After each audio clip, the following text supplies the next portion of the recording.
Welcome to Pivoting to Technology Adoption. I'm your host, Donna P. Mitchell, the Transformation Authority.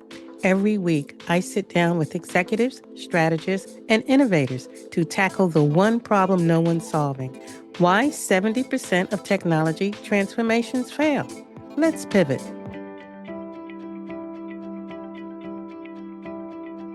Good morning, good afternoon, good evening. Welcome to Pivoting to Technology Adoption. And today we have Jürgen Dauk. Jürgen Dauk, boy, I've had a great time talking to him. I hope we have enough time talking to you because we have gotten to know each other.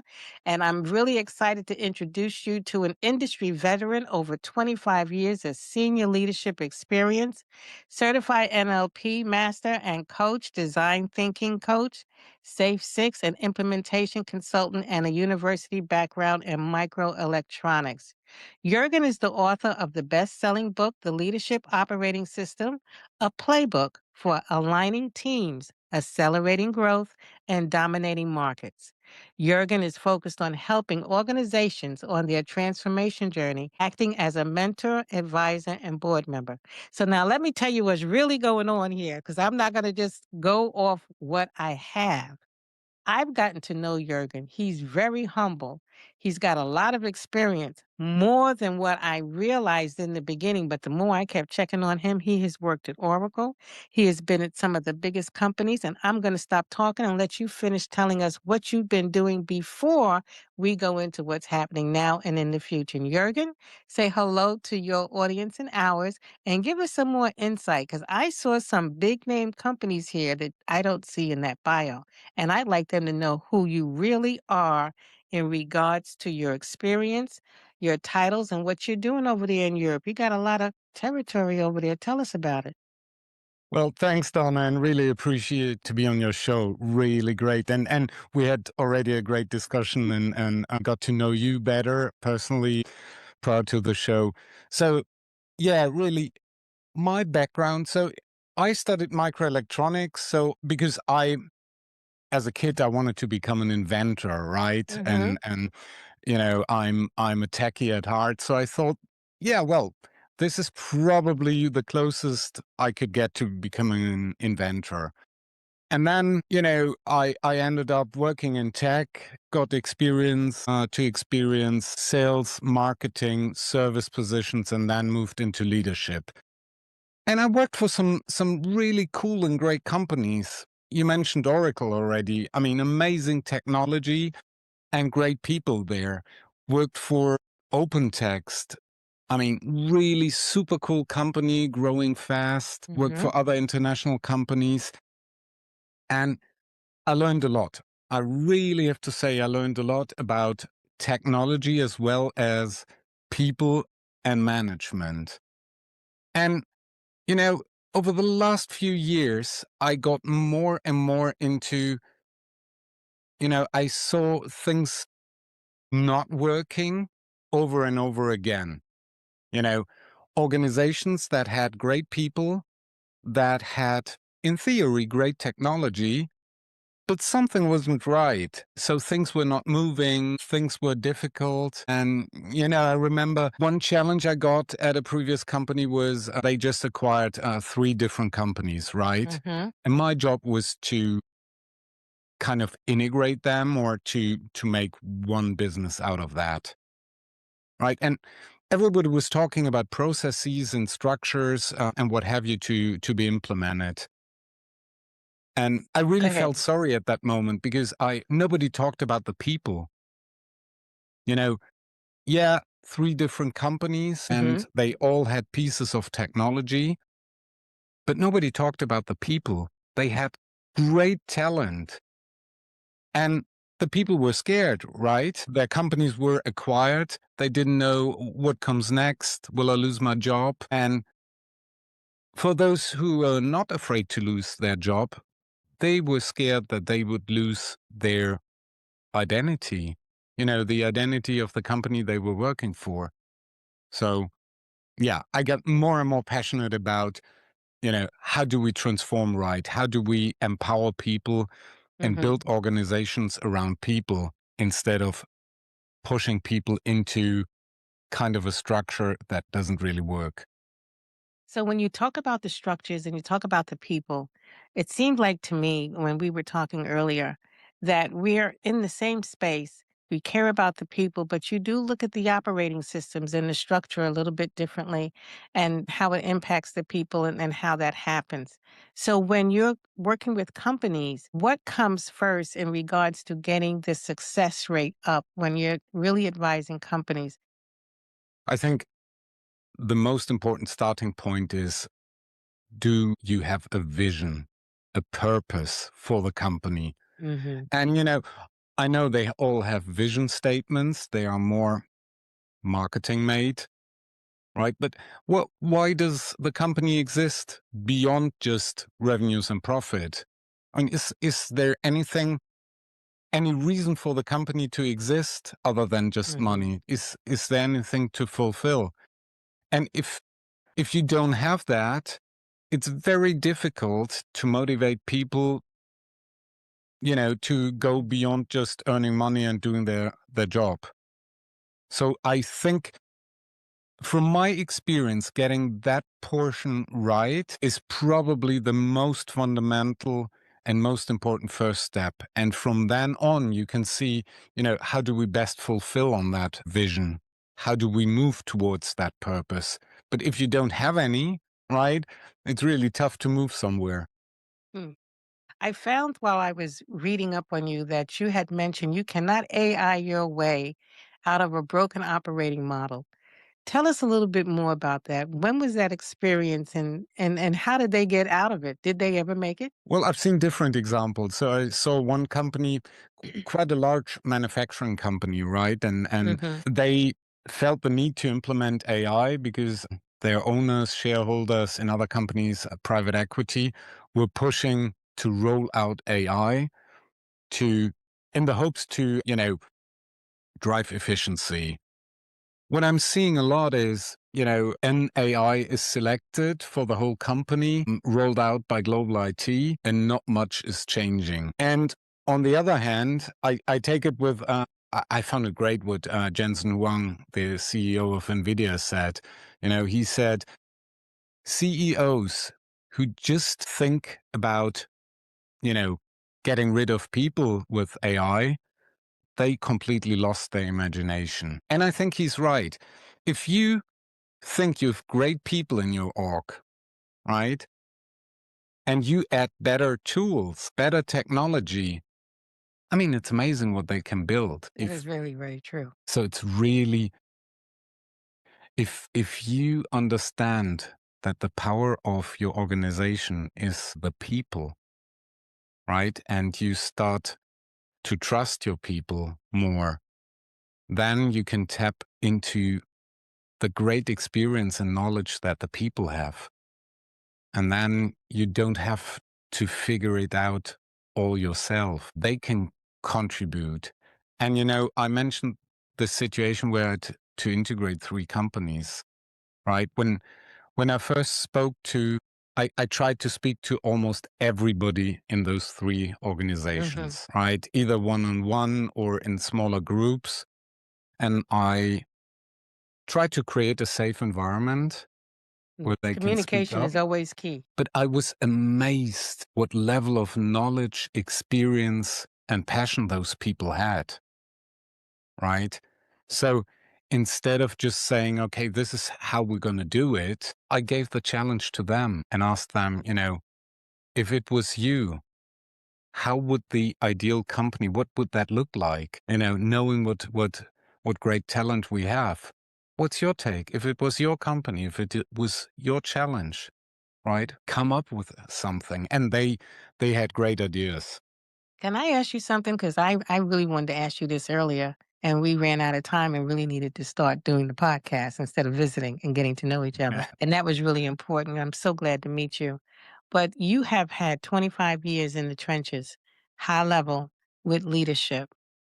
For those that are listening, what makes working with you uniquely different and more empowering with vision and impact? And we know ROI is important, but give us what really separates you from the rest. Because based on our conversation, you are uniquely positioned with experience and as a human being with the insight and the eye for what's important and how to balance.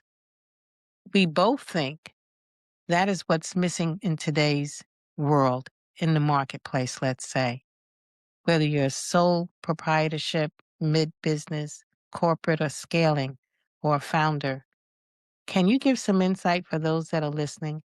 I think you're the one that can really express that message in a manner that really gives people what they need to really look at what they're doing, how they're doing it, what matters, and how to pivot, how to move forward maybe differently to be successful.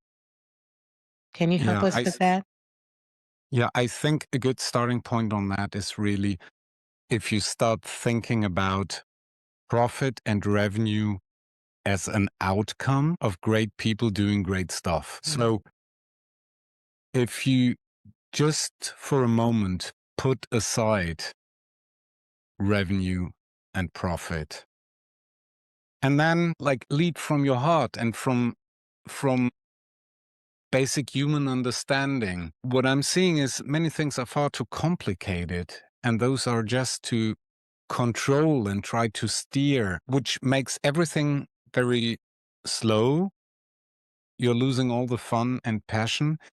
But if you park like the numbers for a moment and just say, okay, we are in a people business.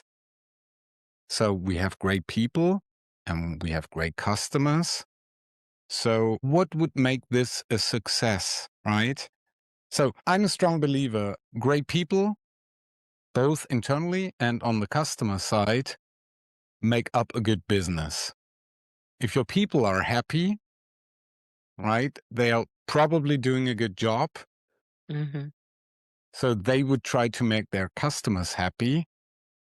And the outcome will be a profitable business. And it really hurts me a lot seeing that, you know, in in a lot of companies, this leadership style where you lead from a people-centric mindset, if you're moving away from that and implement one rule after the other and one command line after the other and track more KPIs, I mean, you're losing your soul. People are losing their soul and you're creating horrible places to work for. So for me, really putting the numbers aside for a moment and accept that maybe growth, revenue growth, and profit are a natural outcome and not a goal. I think that would be my core philosophy. Hmm. Thank you. So, with that said, do you envision the nonprofits and the sectors that have silos in different arenas being able to conform in such a way where they'll be able to be successful and still hold on to their values and morals and tradition in today's world? We've talked about the corporations, but there's a tension where some of the nonprofits and other organizations, they're scared to even move or do anything. They just want to be still. Does that make sense? Yeah. What So would you say to them? How do they look at this? there are great examples of companies who move to a completely people-centric model, right? Where they build flat organizations, and those are traditional businesses like in Mhm. manufacturing, in technology, in the financial services industry. But there's, for example, a big company in the Netherlands, and I know you went to university in Amsterdam. So there's a company called Bootsorg, and they are a caregiver organization.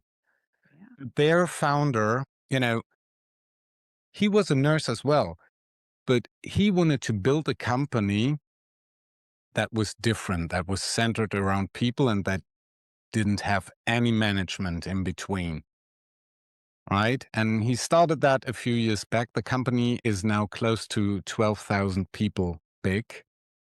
in the Netherlands. Wow. They are not for profit, so they reinvest their earnings partially into their workforce. So Mhm. they're getting trainings, they're getting pay raises, they're getting bonuses. So they are not for profit. But in terms of other statistics, they've outperformed every other organization that is doing similar services because people do care. And it's about the people again. Mhm. That's very true. You have a book coming out. What's the title of your book? Let's talk about your book. Yeah, the book is called The Leadership Operating System. And, what was the idea behind the book? The idea was I experienced over the years, as I've explained, things that are not working, you know, and in some cases, even everybody would agree that's not working, but Mhm. still wouldn't change. And then I saw elements where I think it's done totally differently and it's working, right?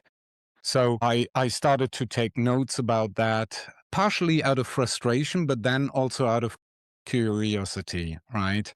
So I started taking notes, did research, how are other companies dealing with those challenges, starting with purpose and a true North Star, but Mhm. then also looking into, putting the right people and the right, I would say, not only skills, but characteristics into roles. So I was looking at the different areas that I saw not working or in some great companies working and, started taking notes and research. And one day I thought, well, I need to write a book out of that because I want to share it.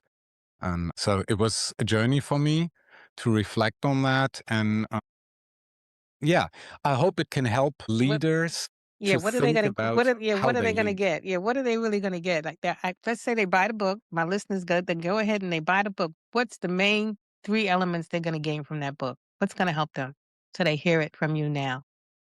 I think what they'll get is, I mean, every company has got different challenges, but Mhm. they'll find those 3, 4 things that are not working in theirs, right? And it gives them an out of the box view on how to handle that differently. It makes them think, I would say, and rethink. So the book doesn't provide the answers. It provides, I would say, the right questions and steers a thought process. Every company is different, right? But starting to think differently will enable you to build different and better companies.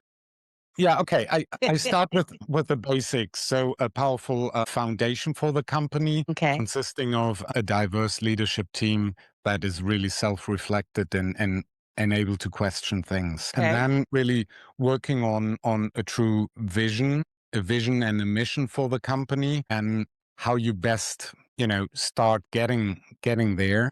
And Oh, for good. each area, I'm reflecting a bit on, so I give little stories of how that felt when I ran into Mhm. issues, and also other examples of where it felt totally different and worked much better, right? So that you can kind of better feel what I'm saying instead of just hearing theory. Um, Exactly. That's why I wanted you to get more specific because a lot of the books today, methodologies and theory and nobody's really talking about lived experience and practical applications, let's say. And I know from speaking with you, you got a lot of practical applications, lived experience and realities and goals and vision that is tangible, not intangible. And that's what's impressed me in wanting to have you on the show and actually meet you. And I've enjoyed the conversation, so we have to have you back. So, what are the main takeaways that you really wanted the audience to hear from you that you thought would impact not only their futures and their organizations and ROI, but their own movement as humans in the world today, having to deal in the age of what I call technology adoption, or the AI era is what others call AI adoption. I would say, find a vision and passion for yourself. It's not only a company thing, right? So a vision for yourself, a purpose in life, and then trust people. And I think part of it is do a lot of self-reflection. Mhm. So if you are full of fear personally and never touched on your fear, never worked on, past trauma, and you're a fearful person in general, it's really, really hard to treat people with respect and also to let go of control and trust other people. So I would encourage people really to do a lot of self-reflection and then start giving more trust and empowerment to people instead of trying to control and steer people. That's that's not only not very successful, but that's also not a lot of fun. And I'm a big believer of, we can do great stuff and have fun at the same time. So That's I true. A lot of fun. It makes life easier if you can have some fun while you're doing it. So when yes. you're when you're working, who are your best clients? How do they know if they would be a fit to work with you, and how do they reach you? Yeah. So how do they know they are a good fit? So my ideal customer is a mid-sized company that wants to transform the way they are working. And typically they feel, well, we've reached a plateau. We're not really happy with how the company is developing. And instead of saying, okay, we exchange a few leaders and then do the same thing all over again, right? Or transform in the way that they run an initiative. No, transformation leaders, company owners that came to a point saying, there must be better ways. And those in kind of medium-sized companies, those are my ideal companies because you need full commitment from a company, right? Otherwise, it's difficult to do a real, authentic transformation.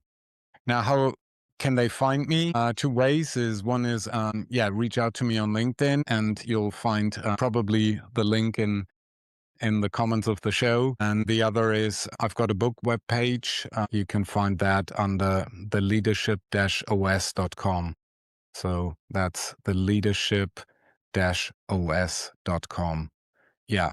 You can also download a couple of materials on that site. It's for free, not charging anything. For example, a good self-assessment on where your company is currently at. So do you talk to companies and help companies that are more on the digital side, doing some behavioral changes, culture changes, system changes, legacy system changes? Do you do a lot of evaluations? Is there anything specific that you don't want to do? That you don't want somebody calling you for? Or do you So want to share with where's your specialty? What is your niche? So I especially work on vision building, organizational design, and setting up a new structure that works. So I'm not so much in, what kind of IT system I want to implement a new ERP. That's not me. I'm really on the organizational design, the vision, and putting pieces together.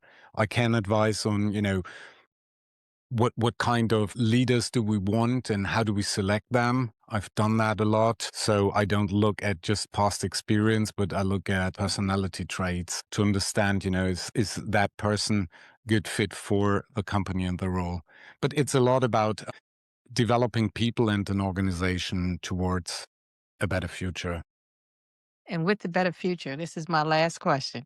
With the better future, what would you say to those CEOs and those in leadership listening? How do they prepare for the future? If you wanted to give them 3 to 5 things to do, what would you tell them? Well, the most important again is if you've got a vision for the company and a purpose, right? It Mhm. can live on. It doesn't focus on a specific CEO. And the more you move into self-managed companies, right? The more distributed decision making you have. So it's not all on the shoulders of a CEO. So my take on that would be if you want to have a long lasting organization, distribute the decision making and the power to the people. All right. That sounds like the final question and answer because power to the people I can live with, and I'm sure everybody listening today. would go along and say that distributed delegation and decision-making and responsibilities, and that sounds like cross-functional teams. As you mentioned, have a good cross-functional team with some quality people and goals and shared reasoning and function and really wanting to get there together and do the right thing, and you've got it made. So thank you so much. This is Jürgen Dauk and Donna Mitchell on Pivoting to Technology Adoption. And we want to thank you for listening, and we're shaping tomorrow together. Thank you. Thank you for listening to Pivoting to Technology Adoption. If this episode gave you something to think about, subscribe, leave a review, and share it with a colleague who needs to hear it. My new book, Pivoting to Technology Adoption, Mind the Gap, is available now on Amazon. Visit pivotingportal.com to work with me directly. I'm Donna P. Mitchell, the Transformation Authority. Until next time, mind the gap.